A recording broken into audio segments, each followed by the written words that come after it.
The next thing I want to show you is the layout mode. When you're working with the layout of an HTML page using Firebug, one of the things you may want to do is be able to actually look at what the layout semantics are.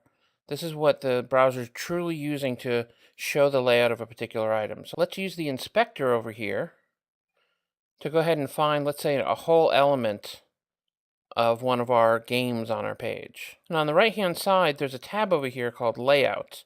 This is going to actually show us the layout properties of the box model of our selected element. We can see that as we hover over, it's going to show us different parts of it and highlight them on the layout as much as possible. You'll notice a ruler on the screen that will allow you to line up elements succinctly or to see how elements are laid out on a particular page.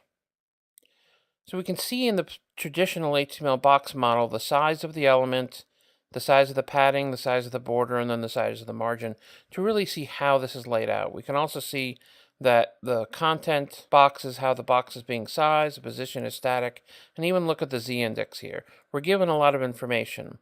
We can actually change this to see how our changes are going to affect the look. And this is a way that as you're doing your design, you may tweak it here until you get it just the way you want it to look, and ultimately take those new values and then put them back into your design. You can do this by simply clicking on a cell. So here I could change the padding to 15, which is going to push the entire design down. And as you tab through, it's going to allow you to put in whatever values you want. We can see by doing all of that, we're changing the overall box model because it has these new values. It's done this by adding inline styles to the DOM. Again, of course, your source files aren't going to change, but it's done this temporarily, so it's not just actually mimicking it, it's actually changing the DOM so that you can see what it's going to look like.